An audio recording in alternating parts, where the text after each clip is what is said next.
seule chose que Dieu désire, c'est votre corps.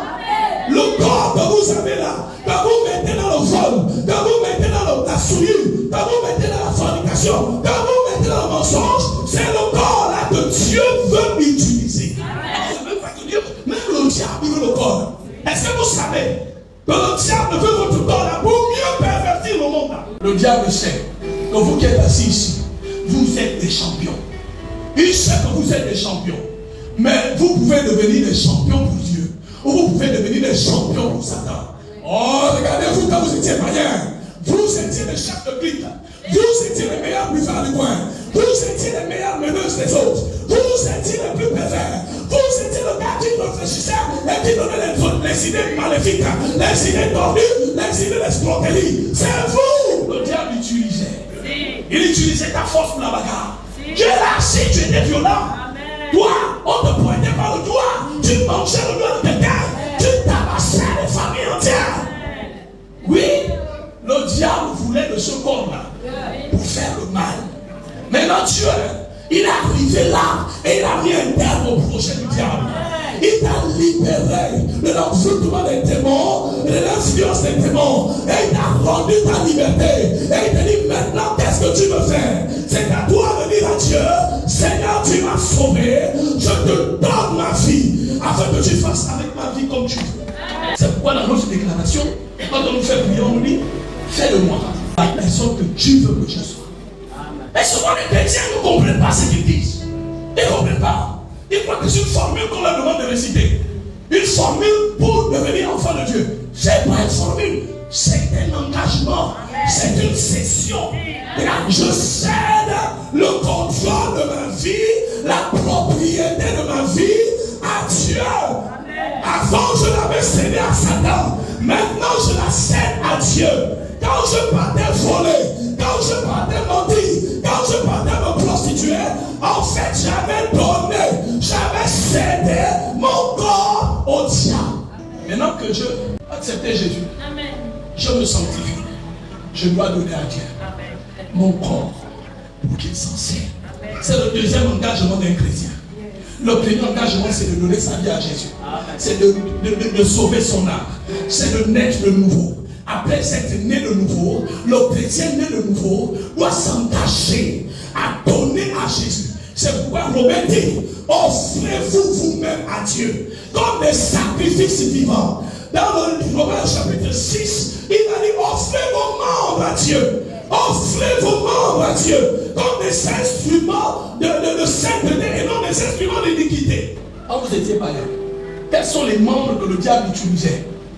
Vous allez remarquer que dans vos vies, le diable utilisait certains membres. Rentrez chez vous, vous allez voir. C'est les mêmes membres là par lesquels il vous convoite encore aujourd'hui. Il ne vous convoitera par rien d'autre. Par vos yeux qui convoitent, qui se baladent pour regarder n'importe quoi.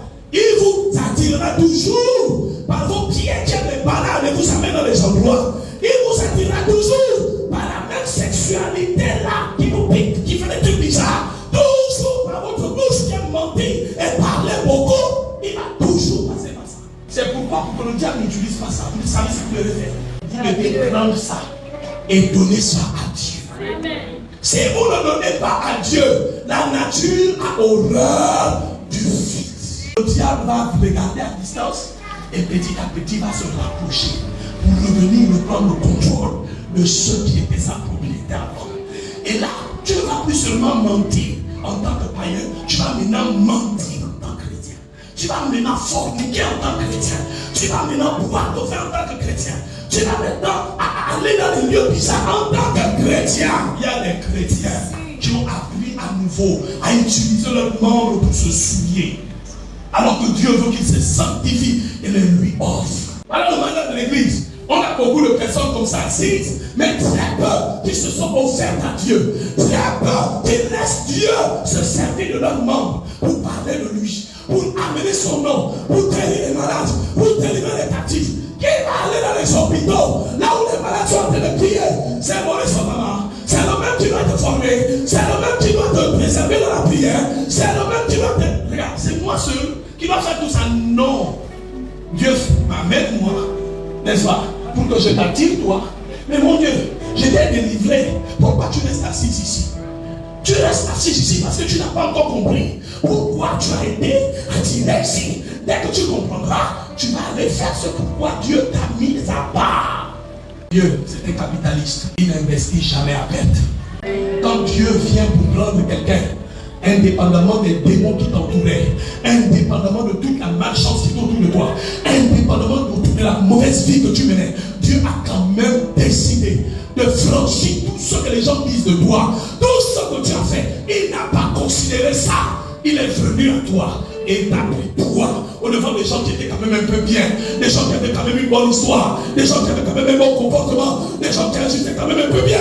Mais c'est toi, le gars bizarre, la femme bizarre, qui est venu chercher. C'est que tu n'es pas n'importe qui. Amen. Il te prend parce qu'il sait que tu as de la valeur. Il sait que quelque chose est en toi. Et dès qu'il va mettre son esprit en toi, ce quelque chose-là va délivrer des familles, va libérer des régions de la terre, va changer et bouleverser la vie de beaucoup de personnes. Regardez, une jeune garçon qui avait 19 ans, qui était dans sa chambre, qui criait pour l'épilepsie, ne sachant pas qu'en réalité, derrière l'épilepsie, Dieu voulait un serviteur qui devait prêcher le salut et la transformation des vies. Il ne savait pas ça, c'était le besoin de Dieu. Moi, j'avais le besoin de la guérison. Quand il m'a guéri, je lui ai demandé, que veux-tu que je fasse pour toi? Pose la question à Dieu. Je sais que tu m'aimes. Je sais que tu as tout accompli pour moi. Je sais que tu m'as sorti de la boue du péché. Seigneur, que veux-tu que je fasse pour toi? J'écoutais M. Ricoiret, le monsieur qui a le livre le plus vendu au monde, La vie continuée par les sorciers. Il dit la question, la prière la plus dangereuse qu'un homme puisse faire à Dieu, c'est Seigneur, sers-toi de moi. Dites à Dieu, Seigneur, voici ma vie. Sers-toi de moi, vous allez voir. Il va vous utiliser. Il va vous pomper. Il va vous envoyer. Regardez, il va vous presser partout. Mais le meilleur sortira de vous pour que les vies viennent à lui.